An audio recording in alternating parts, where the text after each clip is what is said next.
Sir నమస్తే అండి.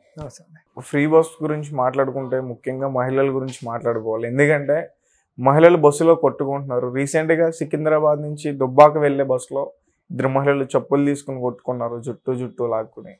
So already దీని గురించి ఒక వ్యక్తి హైకోర్టులో పిటిషన్ కూడా వేయడం జరిగింది. అంటే అందరికీ సమానంగా ఉండాలి, మహిళలు వేరు మగవాళ్ళు వేరు అని కాకుండా. సో దాని గురించి ఏం చెప్తారు? ఇప్పుడు కార్పొరేషన్ వేరు, సర్కారు వేరు. First of all difference, RTC అనేది ఒక కార్పొరేషన్, అది వేరు. సర్కారు వేరు. సర్కారు తీసుకున్నటువంటి నిర్ణయంలో ఏంటిది అంటే మహిళలకు ఉచిత రవాణాను, తద్వారా కోట్ల మంది మహిళలు ఈరోజు ఉచిత రవాణాని వాడుకుంటున్నారు. తద్వారా వారు అనుకుంటున్నటువంటి గమ్యస్థానాలకి ఫ్రీగా ప్రభుత్వం ఆ యొక్క భారాన్ని మోస్తుంది. ఫ్రీగా వాళ్ళు ఎక్కడికి కావాలనుకుంటే అక్కడ పోతున్నారు. కోట్ల మంది ప్రయాణం చేస్తున్నటువంటి తీరులో ఒకటి రెండు సంఘటనలు అనేటటువంటి వారి వ్యక్తిగతంగా వాళ్ళకు ఉంటున్నటువంటి విషయాలను తీసుకొచ్చి సోషల్ మీడియా మాధ్యమాలలో పెట్టి చూసిరాళ్ళు జుట్లు పట్టుకురు కాబట్టి ఈరోజు బస్సు పథకం తీసేసేయాలి, లేకపోతే ఇగో బస్సులో హెవీ లోడ్ అయిపోయింది కాబట్టి బస్సు పథకం తీసేసేయాలి. నేను ఒకటి అంట, ఇన్ని 10 సంవత్సరాలు సౌతి తల్లి ప్రేమ చూపించి తెలంగాణను ఆగం పట్టించినటువంటి మీరు ఏ రోజన్నా మహిళల గురించి ఆలోచించినటువంటి పాపన పోయినరా? మరి ఇదే ఆలోచన మీకెందుకు రాలే? మేము చేస్తుంటే ఎట్టి పరిస్థితులలో దీన్ని జరగనియద్దు, ఎందుకంటే ప్రజలు దీన్ని హర్షిస్తున్నారు, మహిళలు మొత్తం హర్షిస్తున్నారు. మరి ఇదే ఎవరినైనా నేను అంటున్నా, బీజేపీని అయినా బీఆర్ఎస్ అయినా ఇద్దరు ఒకటే వైఖరిగా మాట్లాడుతున్నాయి. అదే పోయి మహిళల ముందు చెప్పురి, మేము వస్తే ఉచిత బస్సు తీసేసేస్తాం, మీకు ఎవరికి కూడా ఫ్రీగా ఇవ్వమని చెప్పి, మేము వచ్చేసేస్తే సిలిండర్ మీద కూడా మేము రాయితీ ఇవ్వము, మేము ఇవన్నీ తీసేసేస్తాం, ఉచితాలకు మేము వ్యతిరేకం అని చెప్పి చెప్పండి. మహిళలని ప్రోత్సహిస్తుంటే మహిళల ప్రోత్సాహకాలని ఎట్టి పరిస్థితుల్లో జీర్ణించుకోలేనటువంటి వీళ్ళు ఈరోజు కాంగ్రెస్ పార్టీ మీద బురద చల్లేటటువంటి ప్రయత్నాన్ని మా వంతుగా మహిళలు చూసుకుంటారు. మా దిక్కుకెంచి మహిళలు చూసుకుంటారు వాళ్ళ సంగతి. కానీ ఇక్కడ అతను కోర్టులో ఎవరైతే పిటిషన్ వేశారో ఆ వ్యక్తిని కూడా మనం అర్థం చేసుకోవాలి కదా. అంటే అందరూ సమానమే. అవును, ఇది సెపరేట్ చేసి రాజ్యాంగ విరుద్ధం. మహిళలు అంటే చాలా మంది ఉంటారు. ఇప్పుడు ముఖ్యంగా మగవాళ్ళు కూడా చాలా మంది పూరుంటారు. మహిళలు ఎక్కువ ఉద్యోగం చేసుకునే వాళ్ళు తక్కువ ఉంటారు, మగవాళ్ళు ఎక్కువ ఉంటారు. ఇబ్బంది కదా అని చెప్పేసి ఆయన ఒక వాదన కూడా వినిపించారు. అంటే అది అర్ధరహితంగా ఉందని నేనంట. ఎందుకు అంటున్నా అంటే ప్రతి ఇంట్లో కూడా మహిళలు ఉంటారు. మన ఇంట్లో మహిళలకి మంచి జరుగుతుంది అని అంటే స్వాగతించినటువంటి మొగోడు ఎవడు ఉండడు. ఈడనే కాదు, భూమండలంలో ఎవరైనా కూడా మన ఇంట్లో మహిళలకు ఏదైనా మంచి జరుగుతుంది, మంచి చేసేటటువంటి నిర్ణయం ప్రభుత్వం తీసుకుంది అంటే దాన్ని స్వాగతించము అని చెప్పేటటువంటి మొగోడు ఎవడు ఉండడు. పాయింట్ నెంబర్ 1, వాళ్ళకు వేరు మాకు వేరు అని చెప్పి నువ్వు గోడగట్టి మాట్లాడేటటువంటి వాడు యొక్క మానసికమైనటువంటి ఆలోచనలు మనం పరిగణనలోకి తీసుకోవాలి. మన అక్కకి, మన చెల్లెకి, మన అమ్మకి, మన అందరికీ కూడా ఉచితంగా బస్సు రవాణా అనేటటువంటిది మరీ ముఖ్యంగా పేదవారి కోసం ఇది ముందుకు తీసుకొని రావడం జరిగింది. ఇప్పుడు ఎప్పుడైనా కూడా లగ్జరీలల్లో ఫ్లైట్లలో పోయేటటువంటి వాళ్ళు, లేకపోతే క్యాబ్లలో పోయేటటువంటి వాళ్ళు, లేకపోతే వాళ్ళ సొంత వెహికల్స్లో కోట్ల రూపాయల కార్లలో పోయేటోళ్ళు వచ్చి ఫ్రీగా టికెట్ ఇస్తారు కాబట్టి 10 రూపాయలు నేను పోయి బస్సులో కూర్చుంటాం మనం ఎవరు అనరే? అంటే తెలంగాణలో పేదరికం ఉందంటున్నారా?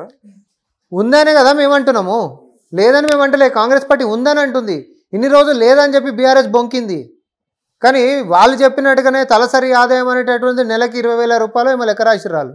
తలసరి ఆదాయం పెంచేసేసినా మేము వచ్చినాక బ్రహ్మాండంగా అభివృద్ధి అయిపోయింది. మరి తలసరి ఆదాయం పెంచితే బస్సు ఉచితంగా పెడితే జనాలు ఎందుకు ఎక్కి దాని గురించి కొట్లాడుకుంటున్నారు? మీ లెక్కల ప్రకారం మీ భాషలో చెప్పాలంటే మరి చేయదు కదా. మరి ఎందుకు జరుగుతుంది? అందులో తలసరి ఆదాయం అంటే ఒక్కింట్లో 4 ఉంటారు. యూనిట్ మనం తీసుకున్నా కూడా 4 యూనిట్ అంటే సుమారు నీవు రాసిన లెక్కల ప్రకారం అయితే 1,00,000 రూపాయలు. కుటుంబానికి 1,00,000 రూపాయలు వచ్చినటువంటి పరిస్థితులే గిట్ట నిజంగా ఉంటే మరి ఈరోజు అట్లాంటి గంటలు మనం చూస్తామా? కొంతమంది మహిళలు అన్నమాట ఉచితంగా బస్సు పెట్టడం వల్ల అందరూ తిరుగుతారు తప్ప ఖాళీగా ఉన్న వాళ్ళు సరదాగా అది చూద్దాం ఇది చూద్దాం తిరుగుతారు.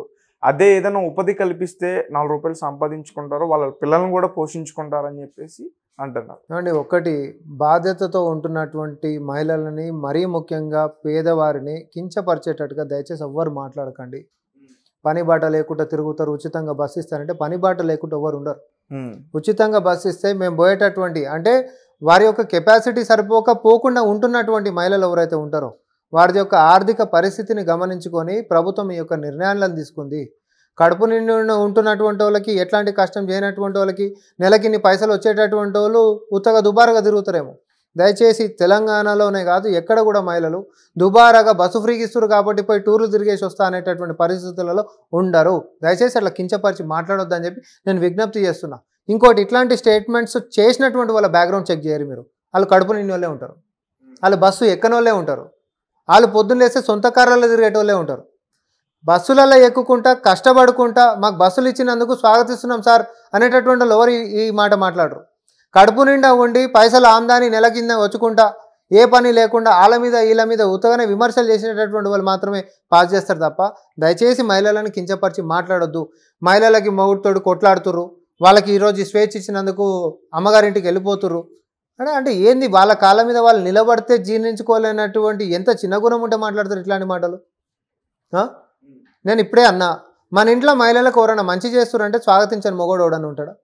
అట్లనే మహిళలకి ఉచితంగా ఇస్తుర్రు అని అంటే అన్నీ ఉంటున్నటువంటి వాళ్ళు, ఓర్వలేనటువంటి వాళ్ళు, కడుపులో అజీర్తి ఉంటున్న వాళ్ళు మాత్రమే అట్లాంటి విషయం కక్కుతారు. సో బాగా తెలంగాణలో మాట్లాడాలంటే బాగా డబ్బులతో బల్చున్నటువంటి వాళ్ళు, లేకపోతే మహిళలు అంటే చిన్న చూపు చూసేటటువంటి వాళ్ళు మాత్రమే ఇట్లాంటి మాటలు మాట్లాడుతున్నారు తప్ప మిగతా ఎవరు కాదు. Okay, right. ఎమ్మెల్సీల విషయానికి వస్తే ఏంటి, అందరినీ ఏకగ్రీవంగా ఎన్నుకుంటున్నారు. సో ఏంటి దాని గురించి? ఏకగ్రీవమే కదా, అది పార్టీ నిర్ణయం, అధిష్టానం ఇచ్చింది, అధిష్టాన నిర్ణయం ప్రకారమే కాంగ్రెస్ పార్టీ పోతుంది కదా. అంటే అధిష్టానం అంటే ఇప్పుడు ఇక్కడ రేవంత్ రెడ్డి గారి నిర్ణయం అండి, లేకపోతే పైనుంచి వచ్చిందా? ఎప్పుడైనా రేవంత్ రెడ్డి గారి నిర్ణయము పైన నిర్ణయం అనేటటువంటి రెండు కోఆర్డినేషన్ తోటే పోతాయి, దీంట్లో ఎట్లాంటి అనుమానాలు ఏముంది. ఎందుకంటే ఇక్కడ కొంతమంది కాంగ్రెస్ పార్టీకి వ్యతిరేకంగా ఉన్న వ్యక్తులు రేవంత్ రెడ్డి పైనుంచి ఆడిస్తేనే ఆడతాడు, ఇక్కడ ఏం చేయాలన్నా సరే, ఈవెన్ ఇక్కడ ఒక ఎమ్మెల్యే ఎక్కడికి వెళ్ళాలన్నా సరే పైనుంచి పర్మిషన్ తెచ్చుకోవాలన్నట్టుగా మాట్లాడుతున్నారు. సో దాని గురించి ఇప్పుడు నేను ఇందాకనే ఒకటి చెప్పిన, కంచెలు తెంపే దగ్గరికి మొదలు పెట్టుకుంటే డ్రగ్స్ని నియంత్రించేదైనా, బెల్ట్ షాపులు తీసేసుడైనా, లేకపోతే విద్య మీద చిత్తశుద్ధితో రివ్యూ అయినా, లేకపోతే రైతు రుణమాఫీ పార్లమెంట్ ఎన్నికలకు అంతకుముందు ఇంత ఆర్థిక కష్టాలున్నా కూడా చేసేటటువంటి అంశాలైనా, దావోస్కు పోయి సుమారు 38,000 కోట్ల రూపాయల పెట్టుబడులు సాధించేటటువంటి దీంట్లో ఏమైనా అధిష్టానానికి సంబంధం ఉందా? ఎందుకు ఈ పనికి మళ్ళీ మాటలు? నేను చెప్తున్నా కదా, ఏం లేనటువంటి వాడు ఏంటి అంటే కాలికో కొండ వేసేసేసి చూసిరా అని చెప్పి అనేటటువంటి ప్రయత్నాలు, అంతే తప్ప అంతకుమించి వేరేదేం లేదు. ఎప్పుడైనా పరిపాలన అనేటటువంటిది ప్రజల ముఖ్యమంత్రి రేవంత్ రెడ్డి గారు ఏదైతే పరిపాలన చేస్తారో ప్రజలు స్వాగతిస్తూ ఉన్నారు, అధిష్టానం దాన్ని ప్రశంసిస్తూ ఉంది. ఈరోజు పరిపాలన తెలంగాణను చూసి మిగతా రాష్ట్రాలు చూసి నేర్చుకునేటటువంటి స్థాయికి తీసుకుపోతాడు అనేటటువంటి నమ్మకం ప్రజల్లో ఉంది, పార్టీ శ్రేణుల్లో కూడా ఉంది. అండ్ ఫైనల్గా రేవంత్ రెడ్డి గారు అక్కడ మాట్లాడని ఇంగ్లీష్ తీరు చూస్తుంటే కొంతమంది నాయకులు యువతకి ఆయన ఏం చెప్తారు, అసలు ఆయన మాట్లాడిన తీరున అలా ఉంది ముఖ్యంగా అని చెప్పేసి 14 నుంచి 16 సంవత్సరాలలోపు ఉన్న విద్యార్థులే సరిగ్గా చదువుకోలేదని చెప్పేసి దానికి వ్యతిరేకంగా కొంతమంది కాంగ్రెస్ నాయకులు చెప్తున్నారు. నిన్ననే ఒకటి పత్రికలలో వచ్చింది, మెయిన్ పేపర్లలోనే వచ్చింది. సర్వే ప్రకారం ఏంటిదంటే 14 నుంచి 16 సంవత్సరాల పిల్లలు సెకండ్ క్లాస్కి సంబంధించినటువంటి పాఠాలు ముంగట పెట్టి చదువురు అంటే చదవలేనటువంటి పరిస్థితి. కేవలం 42% మంది మాత్రమే చూసి చదివేటటువంటి పరిస్థితి. అంటే మీరు ఒకసారి ఇక్కడ గమనించరు, 2014 అధికారంలోకి వచ్చినప్పటి నుంచి ఇప్పటిదాకా స్కూళ్ళల్లో ఫస్ట్ చేరినటువంటి పిల్లల కథ ఇదంతా. అంటే బీఆర్ఎస్ పరిపాలనలో ఈ రాష్ట్రంలో నీ చదువు ఎంత దిగజారిపోయింది, క్వాలిటీ ఆఫ్ ఎడ్యుకేషన్ అనేటటువంటిది ఎంత దిగజారిపోయింది అని అంటే, ఈరోజు 16 సంవత్సరాలకు వచ్చినటువంటి పిల్లవాడు కూడా 2వ తరగతికి సంబంధించినటువంటి పాఠాలు చదవలేనటువంటి దిక్కుమాల పరిస్థితికి తీసుకొని పోయినాం. ఒక పక్క పాఠశాలలు తీసేసినాం, ఒక్కసారి కూడా మరి గురువులని ఉపాధ్యాయులని నియమించినటువంటి పరిస్థితి లేదు. ప్రైవేట్ వాళ్ళని ఎంతసేపు ప్రోత్సహించినటువంటి పరిస్థితే.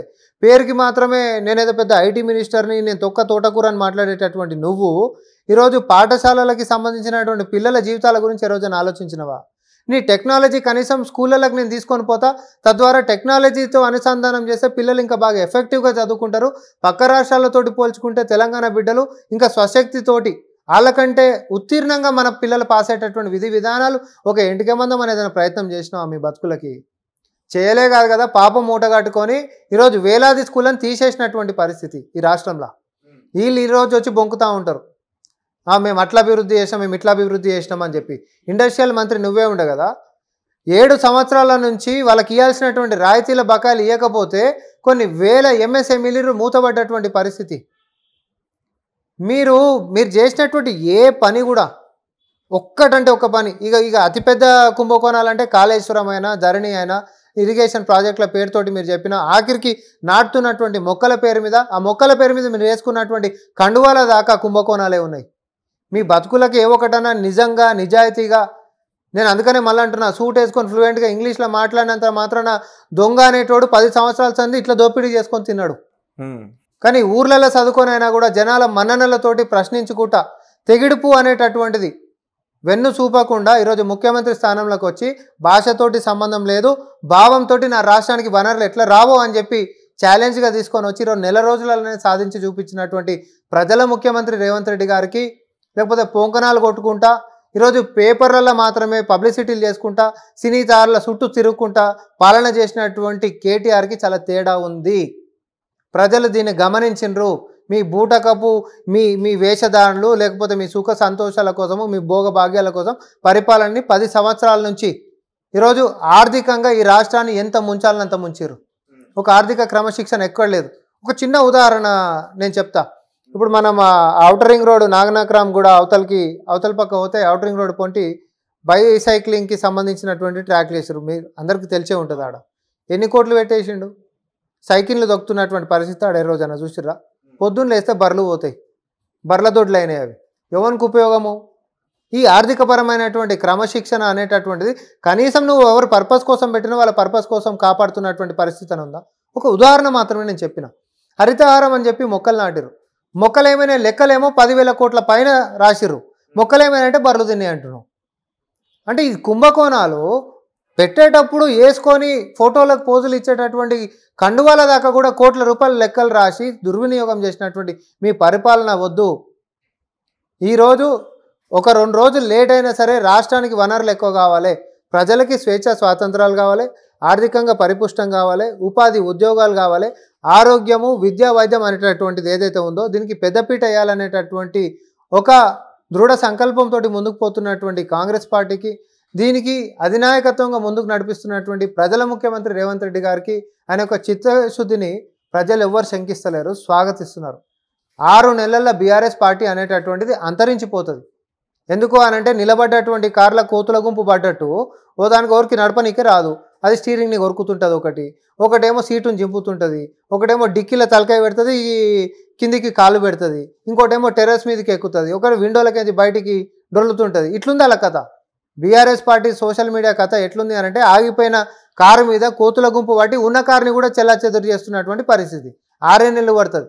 వాళ్ళ స్టైల్ ఆఫ్ ఫంక్షనింగ్ మార్చుకోకపోతే, వ్యక్తిగతంగా దూషణలు గిట్ట వాళ్ళు ఆపకపోతే తెలంగాణ ప్రజానికం క్షమించదాలని అహంకారపు మాటలు ఇప్పటికైనా బంద్ చేయాలి. మీ అహంకారం దింపాలని అధికారంలోకి ఎంచి దింపిరు మిమ్మల్ని.